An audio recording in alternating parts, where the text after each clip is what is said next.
1, 2, 3 और कहानी खत्म। उत्तर प्रदेश में संदेश साफ है, अगर रहना है तो कायदे से रहो, वरना फैसला सड़क पर ही लिखा जाएगा।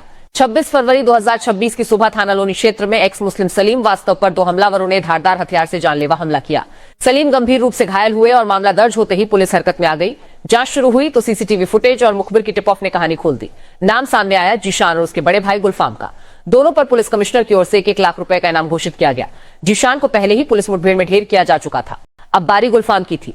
मंगलवार 3 मार्च रात करीब 9:20 पर वसुंधरा बिजली घर के सामने स्वाट टीम और क्राइम ब्रांच ने घेराबंदी की। बाइक सवार 2 बदमाशों को रुकने का इशारा किया गया, लेकिन रुकना शायद उनकी फितरत में नहीं था। पुलिस के मुताबिक उन्होंने ताबड़तोड़ फायरिंग शुरू कर दी। जवाबी कार्रवाई में 2 पुलिसकर्मी घायल हुए। एसपी और दूसरे अधिकारियों के बुलेट प्रूफ जैकेट पर गोलियां लगीं। इसके बाद वही हुआ जो ऐसे हालात में होता है।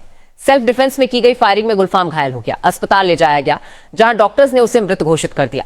उसका एक साथी अंधेरे का फायदा उठाकर फरार हो गया, जिसकी तलाश में लगातार चेकिंग अभियान चलाया जा रहा है। मौके से अवैध असलहे, कारतूस और संदिग्ध गाड़ी बरामद की गई है। बड़ा एनकाउंटर है। डीसीपी सिटी धवल जायसवाल का साफ कहना है कि कमिश्नरेट की नीति अपराध और अपराधियों के प्रति 0 टॉलरेंस की है। कानून से खिलवाड़ करने वालों को बख्शा नहीं जाएगा। यानी 3 दिन, 2 भाई, 2 एनकाउंटर और हो गया फैसला ऑन द स्पॉट।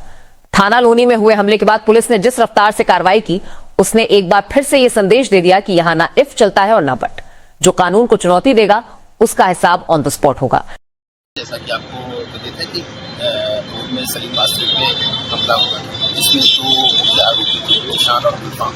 इसमें से जीशान पूर्व में ही पुलिस मुठभेड़ में मारा गया था। ये दोनों ही आरोपी 1 लाख रुपए के इनाम थे।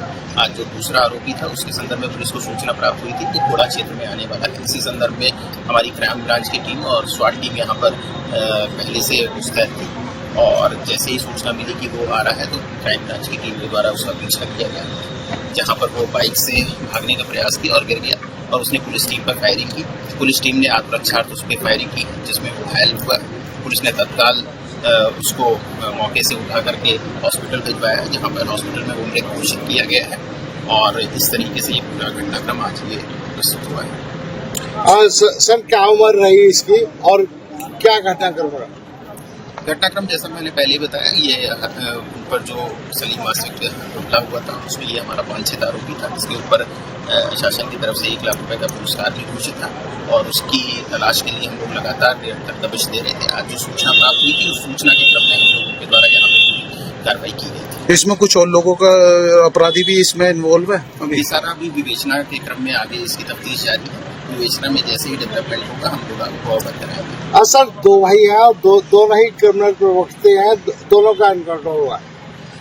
दोनों आरोपियों के द्वारा जघन्य घटना कारित की गई थी, और उस जघन्य घटना के कारित करने के कारण उनके ऊपर इस तरह की कार्रवाई की गई। सर, क्या कुछ वजह घटनाएं निकल सामने आ गई? जैसा कि मैंने पहले बताया, ये सारी चीजें भी अंडर इन्वेस्टिगेशन है। जैसे इन्वेस्टिगेशन का डेवलपमेंट होगा आपको अवगत कराया जाएगा। क्या सर क्रिमिनल माइंडेड थे? क्योंकि क्या आपराधिक इतिहास था इनका?